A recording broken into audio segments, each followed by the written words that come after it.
Hey everyone, welcome to our deep dive into what's on the minds of CEOs about the future. We've got two really interesting PwC reports to dig into. One's focused on Australian CEOs, and the other gives us that global perspective. It'll be fascinating to compare, like how Australian CEOs seem super optimistic about their companies surviving long term. But is that optimism really justified, or are they headed for a reality check? And globally, there's all this buzz around generative AI. But trust in AI seems to be lagging behind, especially in Australia. Then there's climate change. Global CEOs are seeing profits from their climate investments, but are Australian CEOs missing the boat? We're also going to tackle some of the big picture stuff, like how industry lines are blurring. Think tech giants getting into nuclear power. Yeah, that blurring of sectors is pretty mind-blowing. Makes you wonder who's really going to be in charge in the future. Mm. Will these CEOs be leading the charge in reinventing their industries, or will they get caught flat-footed? Well, let's start with that Australian optimism. The PwC report says a whopping 74% of Australian CEOs believe their businesses will still be economically viable in 10 years if they just keep doing what they're doing. That's a pretty stark contrast to global CEOs, where only 55% share that confidence. Yeah, you have to wonder about that. Is it real innovation and resilience in the Australian market? Or maybe a bit of complacency? What's interesting is the report talks about these reinvention actions. Basically, bold moves companies make to adapt and evolve. And guess what? Australian CEOs are lagging behind their global counterparts when it comes to taking those bold steps. So they're optimistic, but maybe not taking the steps to actually make it happen. What kind of actions are we talking about here, and what's holding Australian CEOs back? We're talking about things like finding totally new ways to reach customers, going all in on technologies like generative AI, even teaming up with other companies to create entirely new business ecosystems. These aren't just minor tweaks, They require a pretty big shift in how they do business. And it sounds like globally, CEOs are realizing they can't just stick to the old ways of doing things. Exactly.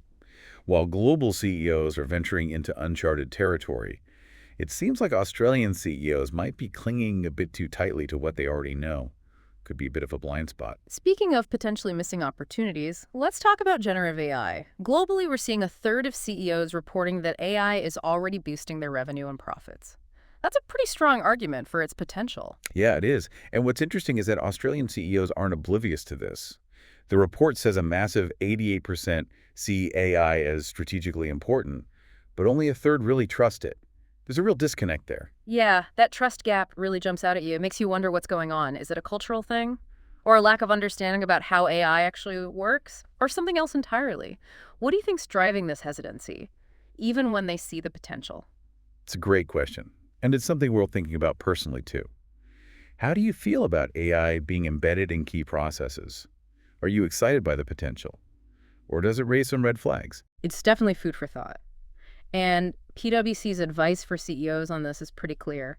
Integrate AI systematically. Invest in upskilling their workforce, so everyone's comfortable using these new tools. And maybe most importantly, build transparency to foster trust. Yeah, that transparency piece is crucial. If people understand how AI is being used and see that it's being used responsibly, they're much more likely to get on board. Now let's switch gears a bit and talk about climate change. It's another big issue on everyone's minds these days. Globally, 33% of CEOs are seeing revenue growth from investments in climate-friendly practices. But in Australia, it's only 17%. Why do you think there's such a big difference there? That's a tough one. Hard to pinpoint just one reason. It could be a whole bunch of factors combined. Maybe there are policy differences between Australia and other countries. Or maybe it has to do with the specific industries that are dominant in Australia. It could even be a lack of urgency in addressing climate change compared to other parts of the world. And this is where it gets really interesting. The report talks about this thing called the energy trilemma. It's about balancing a reliable energy supply, reducing emissions, and keeping costs under control. This isn't just something for CEOs to worry about. It affects all of us. Have you ever felt that tension in your own life when you're making choices about energy use? Oh, absolutely. It's a balancing act we're all facing. The report really emphasizes how important data is in tackling this trilemma. We need a data-driven approach to sustainability, both for accurate reporting and for making smart decisions. It's not just about good intentions. It's about having the right information to guide our actions. So data is key, not just for companies, but for all of us. It helps us make better choices and track our progress. Now, I'm curious about how all of this ties into CEO decision-making. It seems they tend to judge their decisions based on outcomes, did it work or not? But the report suggests that the quality of the decision-making process itself is crucial, especially in a world where things are changing so rapidly. That's a really good point. We tend to get fixated on the outcome, but the process is just as important. Think about it. A good outcome could just be dumb luck if the decision-making process was flawed. The report highlights that in times of rapid change and uncertainty, having a robust decision-making framework becomes essential. It's not about avoiding risk, it's about managing it in a smart way.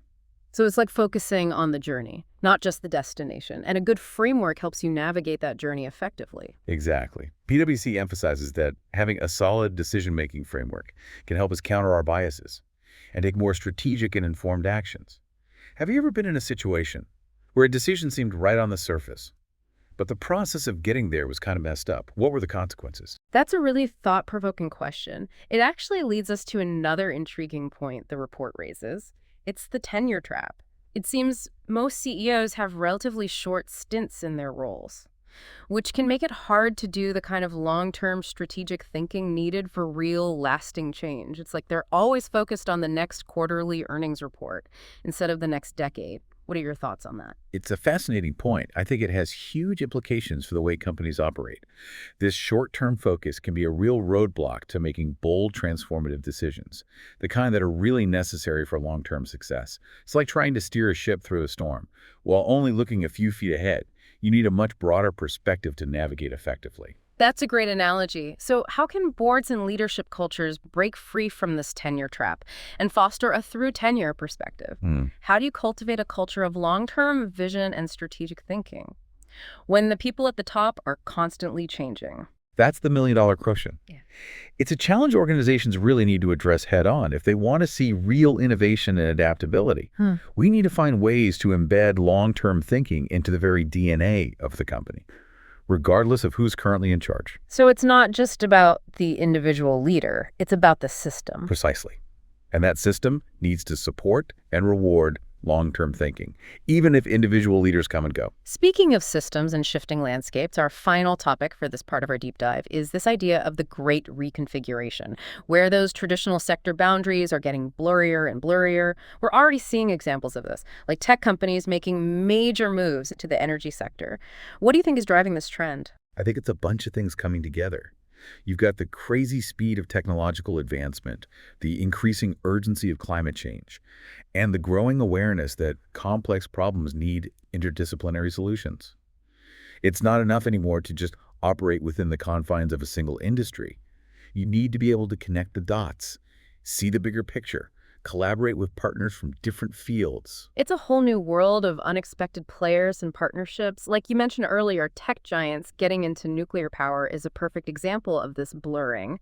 What does all this mean for the future of these industries? I think it's a sign that the lines between traditional industries are becoming more and more fluid, and I think we're going to see even more of these unconventional partnerships in the years to come. Companies are going to be looking for new ways to create value and stay ahead of the curve. So it's not just about adapting to one challenge at a time. It's about understanding how they all fit together. This interconnectedness seems to be a key theme here. Absolutely. The companies that are going to thrive in this new world are the ones that can embrace this complexity and see it as an opportunity, not a threat. This all points to a future that's going to be far more complex and interconnected than anything we've seen before. It's exciting, but it's also a bit daunting. How do we even begin to prepare for a world where the rules are constantly changing? What can our listeners do to navigate this? I think the key is to cultivate a mindset of adaptability and continuous learning. Be willing to challenge your assumptions, embrace new ideas, constantly update your skills and knowledge. The future belongs to those who are comfortable with discomfort and who see change as an opportunity for growth, not a threat. It's about being comfortable with the unknown and being willing to step outside of our comfort zones. Exactly. And that brings us back to the report's focus on CEOs. They're the ones who are often tasked with leading their companies through these turbulent times. What are the key qualities that will set successful CEOs apart in the future? I'm really curious to hear your thoughts on that. It seems like the traditional model of leadership might not be enough in this rapidly changing world. What do you think? I think you're right. The old playbook won't cut it anymore. CEOs of the future need a whole new set of skills and qualities to navigate this complexity. We'll dig into those in more detail after a quick break. Stay tuned. Welcome back. We were talking about how the traditional playbook for CEOs might need a serious update. Yeah, it feels like we're moving beyond just managing things as they are. What specific qualities do you think will set CEOs apart in this new landscape? Well, vision's more crucial than ever. CEOs need to be able to see beyond the immediate challenges, beyond those quarterly reports, and really articulate a clear, inspiring vision of where they're taking the company and why it matters. It's not just about setting the destination, it's about getting everyone on board for the journey, right? It's about inspiring action, not just issuing directives. And in a world that's constantly throwing curveballs, CEOs also need to be incredibly decisive. The ability to make quick, well-informed decisions is essential when things are moving this fast. But it's not just about speed, is it? It's about making the right call. And that brings us back to what we were talking about earlier, those robust decision-making processes. Those frameworks become even more important when you need to make decisions quickly but still get them right. Absolutely. CEOs need to have a system in place to gather and analyze information effectively, consider different perspectives, weigh the risks and rewards, all while the pressure's on. And once those decisions are made, they need to be able to communicate them clearly and effectively to their teams. No one wants to follow a leader who can't explain where they're going and why. Communication is key. A successful CEO needs to articulate that vision, explain their decisions, rally their teams around a shared purpose, all while building trust and confidence. Trust is so important, especially when things are uncertain. People need to believe in their leaders and feel confident that they're being steered in the right direction, even when the going gets tough. It's about being that steady hand at the helm, even in the middle of a storm. So it sounds like the ideal CEO of the future is a visionary leader, a strategic thinker, a decisive decision maker, an effective communicator, and someone who inspires trust. That's a pretty tall order. It is, but those are the qualities that will be needed to navigate this complexity. And remember, we're not just talking about CEOs. These qualities are valuable for anyone who wants to thrive in this new world. That's a great point. We can all benefit from honing those skills, whether we're leading a company, a team, or even just our own lives. It's about taking ownership of our own future. Now, going back to the report, it's worth noting that even though Australian CEOs might be a little overconfident about their ability to stay the course unchanged, they're not completely ignoring the need for change. The report highlights that 55% of them have taken at least one significant reinvention action. So they're not standing completely still. Perhaps it's more about the scale and pace of those actions. Are they making incremental adjustments, or are they undertaking truly transformative changes to their business models? That's the key question the global report emphasizes, that the companies that are really killing it are the ones that are willing to go beyond those small improvements and embrace bolder, more ambitious reinventions. Those are the companies that are shaping the future. That ties back to what we were saying about decision-making. Are Australian CEOs willing to make the tough calls, challenge the status quo, and invest in the long term, even if it means some short-term disruption or pushback? It's a question of mindset, really. Are they willing to disrupt themselves before someone else does it for them? The companies that cling to the old ways of doing things are the ones that are going to be left in the dust. The report highlights that some of the more ambitious actions include things like pioneering new routes to market and collaborating to create new ecosystems. Those sound pretty disruptive and maybe even a little scary for some CEOs. They are, but they're also incredibly exciting.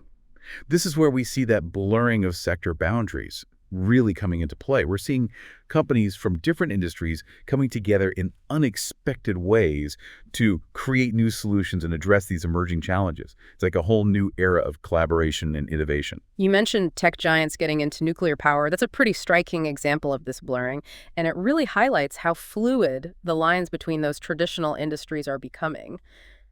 Do you think we'll see more of these unexpected partnerships in the future? Absolutely. I think this is just the tip of the iceberg. As the pace of change keeps accelerating, companies are going to need to be more agile and more open to collaboration to stay ahead of the game.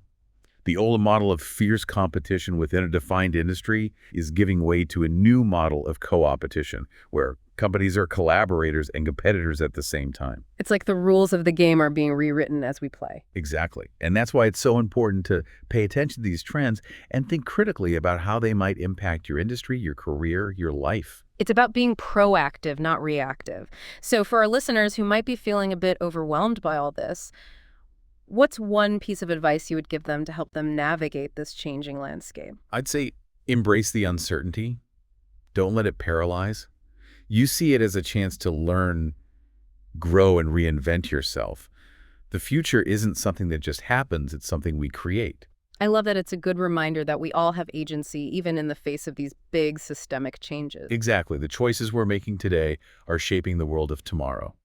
And on that note, we'll be right back with the final part of our deep dive into the world of CEOs and how they see the future. We'll explore some real-world examples of companies that are already adapting and reinventing themselves to thrive in this new landscape. Welcome back to our deep dive into how CEOs see the future. Before the break, we were talking about how the rules of the game are changing, how companies really need to adapt and reinvent themselves to stay in the game. Right, and one of the most interesting examples from the report is this influx of tech companies into the energy sector. Yeah, it's fascinating to see those lines getting blurred. Tech giants aren't just about software and gadgets anymore. They're becoming major players in an industry that's traditionally been so different. Exactly. We're seeing companies like Google and Microsoft pouring money into renewable energy projects. They're developing smart grids, even looking into things like nuclear fusion as a potential power source. It's almost like they're becoming utilities themselves, but with this tech twist. In a way, yeah, they're recognizing the huge opportunity in the global energy transition and using their tech know-how to try and solve some of the world's toughest energy challenges. Seems like a win-win. They get to be part of a growing market and help create a more sustainable future. Exactly. And it's not just tech companies branching out either. We're seeing traditional energy companies teaming up with tech firms to develop new solutions. So it's really about collaboration, bringing together different kinds of expertise to find new ways to tackle these big challenges. Absolutely. The report really stresses the importance of building these ecosystems of partners. It's not just about working with startups or research institutions. It could even mean working with competitors in some cases. This kind of cross-industry collaboration seems to be a major driver of innovation. It's like that old saying, if you want to go fast, go alone. If you want to go far, go together. But let's be real for a second. This great reconfiguration, as exciting as it is, it probably has some risks too. Oh, absolutely. One risk is that power could become too concentrated. If a few big tech companies end up dominating key sectors, it could stifle competition and innovation down the line. That's a good point. We've already seen how concentrated power can have downsides in other areas, like social media and data privacy. It's definitely something to keep in mind as these new ecosystems develop. Right. We need strong regulations and oversight to make sure there's a level playing field and to prevent monopolies. It's about balancing innovation with fairness and healthy competition. And what about the impact on jobs and the workforce? Whenever we talk about disruption and automation, there's always that worry about jobs disappearing. That's a huge issue. As industries change and new ones emerge, some jobs will definitely be lost. It's just the nature of progress. But it also creates opportunities for new jobs and new industries to pop up. So it's not just about mourning the jobs that are lost. It's about preparing people for the jobs of the future. Exactly. That's where upskilling and retraining are so important. We need to give workers the skills they need to thrive in this changing world. And this is where governments and educational institutions really need to step up. They need to provide access to affordable and effective training that aligns with the jobs of the future. Couldn't agree more. It's a shared responsibility. Companies, governments, and individuals all need to work together to make this transition as smooth as possible. So as we wrap up this deep dive, what are the key takeaways you want our listeners to remember? What are the big ideas they can take away from this? Well, first I want to emphasize that the future isn't predetermined. It's being shaped right now by the choices we make and the actions we take. It doesn't just happen to us. We all have a hand in creating it. That's a good reminder. It's easy to feel overwhelmed when you think about all these big challenges. But we all have a role to play. Our choices matter. Absolutely. The second takeaway is that these challenges, climate change, technological disruption, economic shifts, they're all connected. We can't just look at them in isolation. We need to think holistically and look for solutions that tackle multiple problems at once. It's about seeing the big picture, understanding how everything fits together. Exactly. And finally, I want to emphasize that the pace of change is only going to get faster. We all need to become lifelong learners, always updating our skills and knowledge, embracing new ideas and technologies. The world is changing faster than ever, and we have to keep up. It's about being curious, adaptable, and not being afraid to try new things. It's an exciting time to be alive, despite all the challenges. We have the chance to create a better world, a world that's more sustainable, more prosperous, and more equitable. And that's a future worth fighting for. I love that. Thanks so much for guiding us through this deep dive. I think we've all gained some valuable insights into how CEOs see the future and how we can all play a part in shaping it. And to our listeners, thanks for joining us. We encourage you to check out those PwC reports and keep exploring these ideas. The future is ours to create.